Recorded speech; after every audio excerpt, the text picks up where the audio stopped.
ब्याज से बाकी के अभी कैसे कैसे पैसे लाए वो बेचारों। एक लालच रहती है कि एक रहते आदमी को बोलता है कि मैं चिक्कड़ के पत्थर का घर था, मेरे को तो मालूम पड़ा एक 2-4-8 दिन पहले कि वही वहाँ के पूरे फाइल ही गए। ये 2-3 की बात नहीं है, हमारे मोहल्ले में कम से कम 9-10 लोग हुए जो घर उन्होंने पतरे के थे बेचारों ने तोड़ के बनाए। अब एक ठोस निर्णय लीजिए कि इतने दिन में फॉर्म भरा जाएगा और 1-2 साल के भीतर आपको मकान दे दिया जाएगा। और एक हरेसमेंट हुआ, कर्जा हुआ, हम रोड पे आ गए। चलता था उनका दारू बाजार, उनको बच्चा उच्चा कुछ नहीं। उनका ऑलरेडी एक दुकान था, पीछे 2 छोटे छोटे किचन था, एक हाल था, ऐसा छोटा घर था पहले का, मट्टी का था, पतरे का था। और मैं किराए के घर में रहने की वजह से 1.5 लाख रुपए किराया गया मेरा। एक 4-5 साल सब ऐसे निकल गए और दोबारा फॉर्म भरेंगे और 5-6 साल निकल जाएंगे और कुछ तो ऐसे जो दुनिया से निकल गए। लोगों ने बहुत खुश हुए, भाई अपने को 2.5 लाख रुपए मिले, वो काम चालू करे। हमारा रहता घर तोड़ के हम किराए से गए। आज ऐसे हाल है उनके, अभी भी उनको पैसे नहीं मिले। हम आज मराठी पेपर में, उर्दू पेपर में एक बातम्या शाये हुई है, बातम्या आई है कि घर की योजना में आपको फॉर्म भरना है, जिन्होंने पहले भरा उन्हें भी भरना है, जो नए उन्होंने भरना है, जिसको लेकर आज जनता में कई तरह की चर्चाएं चल रही हैं और कुछ ऐसी बातें सामने निकल के आई हैं जिससे जनता में एक नाराजगी का माहौल पाया जा रहा है।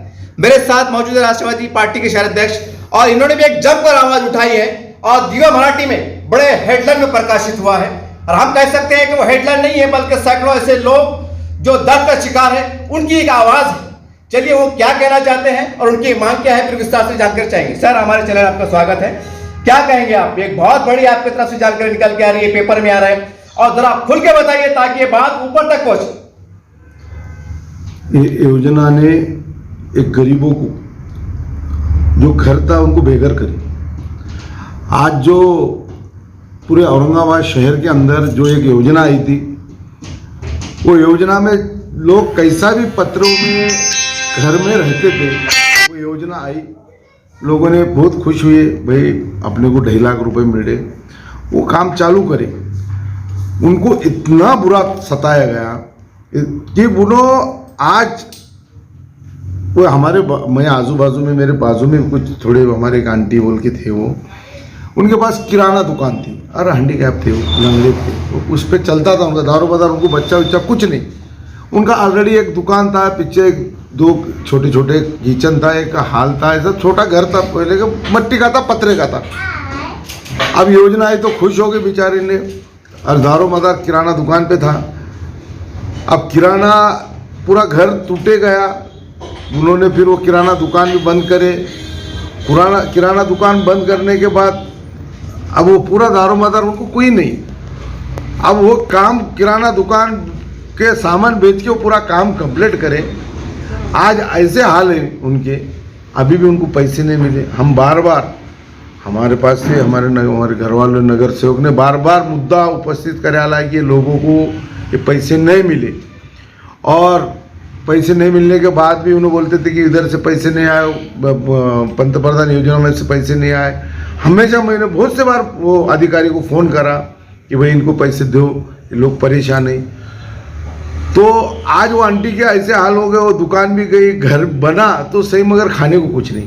तो लोगों ने ये योजना में रोड पे आए। तो आज तो परसों मालूम पड़ा एक 2-4-8 दिन पहले कि वही वहाँ के पूरे फाइल ही गए। ऑनलाइन जो भरियाली बायोडाटा ही गायब है। तो इसकी ताबड़तोड़ सीआईडी चौकसी होना चाहिए।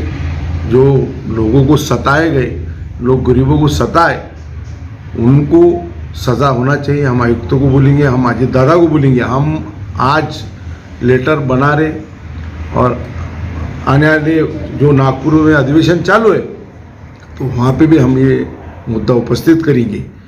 और ये जो लोगों को अब कहाँ से देंगे अब पैसे? अभी बायोडाटा चूड़ा बोले, लोगों ने घर बेचारों ने ब्याज से बाकी के अभी कैसे कैसे पैसे लाए वो बेचारों। एक लालच रहती है कि एक रहते आदमी को बोलता है कि मैं चिक्कड़ के पत्थर का घर था, मेरे को आरसीसी घर वाला बोल के उन्होंने बेचारों ने खुद के आधे इधर उधर से जमा करके डाले, और वो भी पैसे पूरे बायोडाटा ये तो ये कौन सा देश राज्य चल रहा है? मैं बोल रहा है कि ये क्या चल रहा है क्या? ये जो जानबूझ के ये उड़ाया गया वाला है, इसकी सीआईडी चौकसी होना, जो गुनहगार है उसको ताबड़तोड़ सज़ा होना, ये हमारी मांग है। अगर से ये जल्दी से जल्दी कमिश्नर साहब ने नहीं करे तो कमिश्नर साहब को हम जवाब डालेंगे। पूरे औरंगाबाद शहर के जो लोगों को सताया गया, हमको उम्मीद है कमिश्नर साहब इसकी ताबड़तोड़ चौकसी करेंगे और ये गरीबों को न्याय देंगे।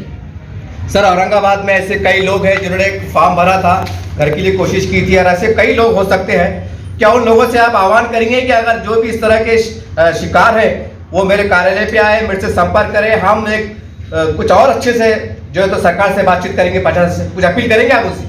बिल्कुल हम करेंगे। आज भी हमारे पास आप देख रहे पूरे लोग आए थे कि बाकी का भरना है, कैसा करना है। अब उसको भी अब टोटल अभी नए से भरना है, तो उसको जो मजदूरी काम करने वाला, घर काम करने वाला, उसको 2 दिन रुकना पड़ेगा, उसके 2 दिन के पैसे चले जाएंगे। जो फॉर्म लाओ, अमुक लाओ, तमुक, जो भी काफ़ी डॉक्यूमेंट लगाना है उसको 2-5 हज़ार रुपये खर्चा आएगा। ये पैसे कौन भरेंगे? इन्होंने ऑलरेडी पहले शुरू भरे रहे, वो डाटा ही गायब हो रहा, तो कौन से कैसा डाटा गायब कैसा होता? ये कौन है इसके अंदर पीछे? और इसके अंदर बहुत बड़ा घोटाला है। इसके अंदर ये ताबड़तोड़ सीआईडी इंक्वायरी हो जाए और ये जो अधिकारी जो इसके अंदर जो शामिल है, ये बड़ी टीम है, ये ताबड़तोड़ उनके ऊपर कार्रवाई करके उनको जेल में डाला जाए।